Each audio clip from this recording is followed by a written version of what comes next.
এই মুহাম্মদকে যতই মেটাতে চাইবে মুহাম্মাদের ভালোবাসা ততই বেড়ে যাবে। আমি ওই ফ্যাসিবাদী সরকারকে বলতে চাই, যদি তুমি চাও মুহাম্মদকে মেটাতে, আল্লাহর কোরআন বলছে তার আগে তুমি পূব দিক থেকে সূর্য ওঠাটাকে মেটাও।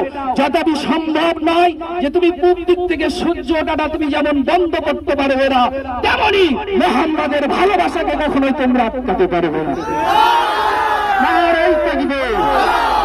আমরাও সেই নবীর ভালোবাসা বই প্রকাশ করতে যাই, তাই আমরাও সবাই বলতে যাই, একবার নয় 100 বার বলবো। তার জন্য আমাকে জেলে যেতে হয় জেলে যাব, শুলে চড়তে হয় শুলে চড়বো, যদি ফাঁসিতে যেতে হয় ফাঁসিতে যাবো, এমনকি যদি আমাদেরকে মেরে দেয়, মেরে মেরে টুকরো টুকরো করে দেয়, ওই ফ্যাসিবাদী সরকারকে বলে দেবো, আমার শরীরের ওই এক টুকরো গোস্তর জবান যদি আমার আল্লাহ খুলে দেয়, ওই এক টুকরো গোস্ত বলবে I love, I love, I love সাল্লাল্লাহু সাল্লাল্লাহু। আসুন আমরা নবীর প্রতি